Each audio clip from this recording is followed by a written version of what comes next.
Hello भाई लोग, तो इस वीडियो में हम लोग बात करने वाले हैं ड्रीम इलेवन क्यों नहीं गई कोर्ट। इसके पीछे जो रीज़न है, तीन बहुत बड़े रीज़न है। उस रीज़न के बारे में मैं डिस्कस करने वाला हूँ। ठीक है, ड्रीम इलेवन पे बैन जो लगा है, ये जो लॉ बनी है आरएमजी की, उसके बाद ड्रीम इलेवन वाली गई कोर्ट पे याचिका दायर क्यों नहीं की और पीछे क्यों हट गई, गवर्नमेंट के साथ क्यों चलना चाहती है, तो इसके बारे में कंप्लीटली बात करेंगे। ठीक है, तो वीडियो को आगे चलते हैं। सबसे पहले बात कर लेते हैं हर्ष जैन की स्टेटमेंट, जो कि ठीक है अभी रिसेंटली इंटरव्यू में आई थी, तो उसमें कुछ ऐसा बोला गया था हर्ष जैन की ओर से, ये बैन कंप्लीटली अनएक्सपेक्टेड था। क्यों अनएक्सपेक्टेड था? क्योंकि सडनली रातों रात ये बैन लगाई गई। चलो ये तो ठीक है, शॉक्ड हो गए, हर कोई शॉक हुआ, इनफैक्ट हम लोग भी शॉक्ड हुए। ठीक है, और वो कहना ये चाहती है कि हम गवर्नमेंट के साथ कोई फाइट नहीं करना चाहते, नया करने का हम आगे बढ़ना चाहते हैं, हम इसी के साथ स्टक नहीं होना चाहते, हम यहाँ पे कुछ क्रिया प्रतिक्रिया नहीं करना चाहते। ठीक है, अब थोड़ा डिटेल में इनके इंटरव्यू के बारे में जानते हैं इस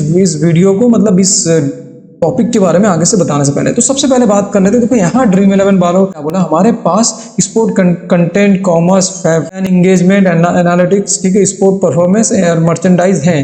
ठीक है, ये सब एआई का असर पड़ने वाला है। मेरे पास 500 इंजीनियर हैं जिनका इस्तेमाल हम इन कामों को करने के लिए कर सकते हैं। हमारे पास 26 करोड़ यूजर है। ठीक है, हमारा ब्रांड ऐसा है जिसे बड़ी संख्या में लोगों का प्यार और भरोसा हासिल है। हमारे पास शानदार टैलेंट पूल है। जैन ने इंटरव्यू में बोला था। इसके अलावा आगे भी उनने ऐड किया है, उनने ये बोला है हम किसी को नौकरी से नहीं हटाना चाहते। ये बहुत अच्छी बात है। अगर कोई मतलब मान लो कोई भी अगर दिवाली हो जाती है रातों रात, तो वो स्टिल मतलब मार्केट में सस्टेन कर रही है और बोल रही है कि हम अपने जितने भी एम्प्लॉय हैं उनको नहीं फायर करेंगे। ठीक है, ले ऑफ नहीं होगा। ये बहुत बड़ी बात है और कंपनी में काम करने वाले हर एम्प्लॉय को नौकरी सुरक्षित है। हम इन टैलेंट के साथ आगे का रास्ता बनाना चाहते हैं। जब आपके 90% फैशन फीसदी रेवेन्यू का स्रोत बंद होने जा रहा है, तब एकमात्र रास्ता ऐसा प्रोडक्ट तैयार करना है जिसका इस्तेमाल भविष्य में कमाई के लिए हो सकता है। इसकी शुरुआत टैलेंट से ही होती है। मतलब ड्रीम इलेवन वालों के सीईओ हर्ष जैन का कहना ये है, हमारे पे जितने भी इंजीनियर है, जितने भी एम्प्लॉय हैं, हम किसी को फायर नहीं करने वाले। ठीक है, हमारे पे अभी भी कुछ पैसे हैं, 2-3 साल एप्लीकेशन हम बना सकते हैं फ्यूचर के लिए। ठीक है, लेकिन हर्ष जैन का सिंपल यही कहना है कि वो पूरा बैकआउट कर चुकी है। ठीक है, वो आगे एससी कोर्ट पे नहीं जाएंगे। अब बात कर लेते हैं आगे की बात करने से पहले मैं टेलीग्राम चैनल के बारे में बता देता हूँ। भाई लोग, आप लोग टेलीग्राम चैनल ज्वाइन हो जाओ। यहाँ से देखो, इस वीडियो के डिस्क्रिप्शन बॉक्स में मैंने लिंक मेंशन कर रखा, प्लस कमेंट सेक्शन में भी मैंने लिंक पिन कर रखा। आप दोनों में से कहीं से भी जाकर आप टेलीग्राम ज्वाइन कर सकते हो। इसके अलावा अगर आप लोगों को हमारी वीडियो पसंद आती है तो आप हमारे यूट्यूब चैनल को भी सब्सक्राइब कर सकते हो। अब आगे चलते हैं वीडियो में, जो कि इंटरेस्टिंग पॉइंट और जो कि मेन पॉइंट है उनके बारे में डिस्कस करते हैं। ठीक है, सबसे पहले बात करते हैं जो एप्स है जो कोर्ट नहीं गई कल, क्योंकि आप लोगों को पता ही है।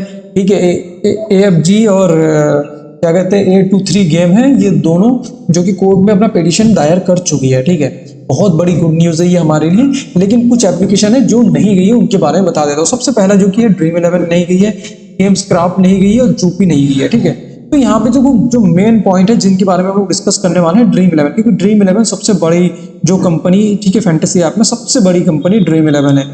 ठीक है, तो ड्रीम इलेवन का एक एक जो स्टेप्स है वो बहुत मैंडेटरी, बहुत इंपॉर्टेंट होता है। ठीक है, तो हम इस वीडियो में मैं आगे ड्रीम इलेवन को लेके ही चलूंगा। ठीक है, कि ड्रीम इलेवन क्यों नहीं गई, उसके पीछे का जो रीजन है, मेन रीजन, ठीक है, उनके बारे में डिस्कस करेंगे। फिर बात करते हैं गुड न्यूज। देखो यहाँ से देखो, तमिलनाडु गवर्नमेंट और कर्नाटका गवर्नमेंट जो कि सेंट्रल गवर्नमेंट के अगेंस्ट जाना चाहती है। क्यों जाना चाहती है मैं आप लोगों को बता देता हूँ। ये भी हाई कोर्ट जाना चाहती है, सुप्रीम कोर्ट जाना चाहती है, क्योंकि यहाँ से क्या हुआ, जो ये रूल है, ये जो रूल बनाया गया है, ये जो लॉ बनाया गया है, ये लॉ जो कि स्टेट गवर्नमेंट के हाथ में होता है।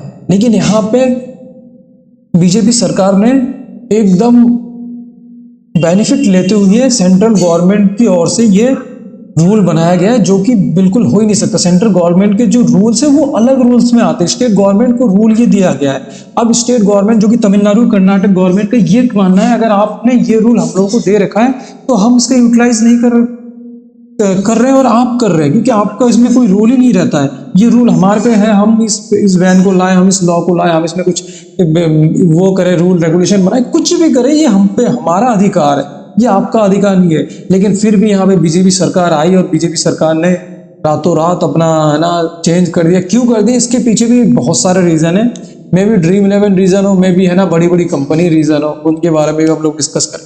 और जो गुड न्यूज़ है इनमें से देखो 823 गेम जो कि रमी और पोकर गेम करवाती थी वो कल गई है, पिटीशन अपना दायर किया। इसके अलावा AIGF के कुछ गेम्स है जो AIGF के अंडर आती है, लाइक सुनने में तो ऐसा ही आ रहा है विजन 11 है, माई 11 सर्किल है और ऐसे भी कुछ एप्लीकेशन है, वो गई है हाई कोर्ट में अपना चैलेंज करने, ठीक है। और जो इसकी फर्स्ट हियरिंग है वो 30 अगस्त को होने वाली है, यानी कि कल। तो बहुत इंटरेस्टिंग होगा कल की डेट में, जो भी अपडेट आएगी मैं आप लोगों को बता दूंगा, ठीक है। अब यहाँ से बात कर लेते हैं जो मेन पॉइंट, जो मेन मकसद है इस वीडियो में, उनके बारे में बात कर लेते हैं। सबसे पहली बात, ड्रीम 11 क्यों नहीं गई कोर्ट। देखो इसके पीछे तीन मेन रीजन। एक तो 40% टैक्स, यूज मास्टरमाइंड और टेरर फंड।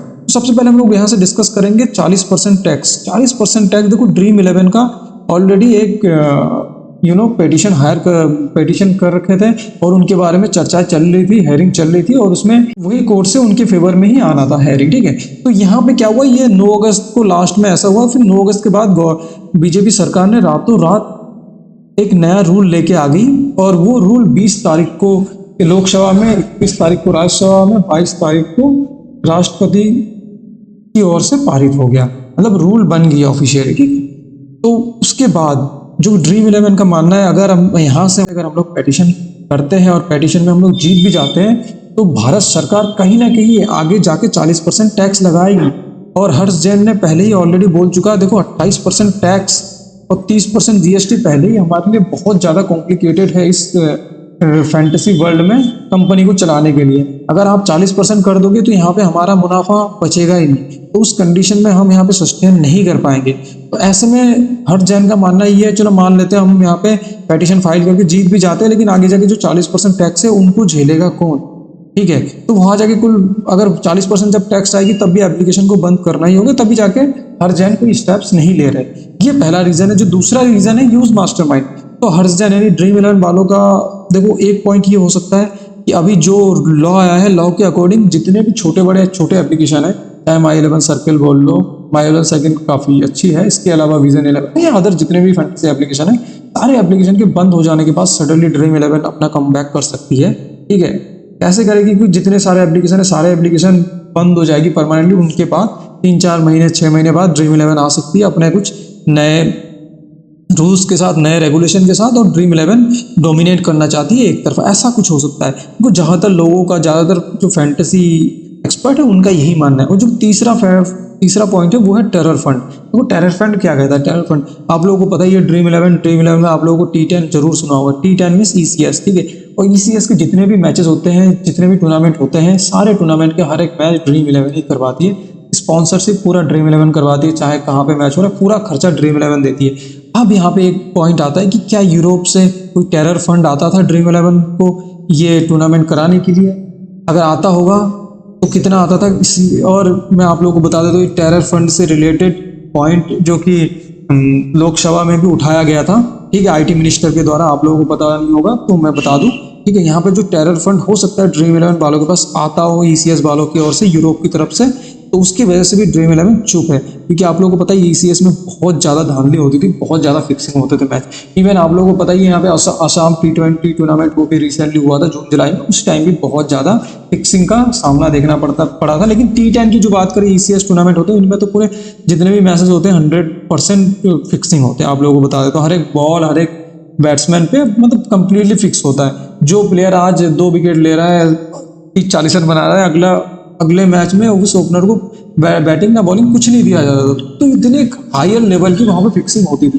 तो कहीं ना कहीं हो सकता है ECS वालों की ओर से कुछ फंडिंग वगैरह आते थे जो इलीगल है, इसी की वजह से ड्रीम 11 भी अपना आगे एक्शन नहीं ले रही है, क्योंकि पता है अगर ऐसा कुछ हो गया तो हम फंसने वाले हैं। ये मेन 3 रीजन हो सकता है और ये तीनों सॉलिड रीजन है, और तीनों में से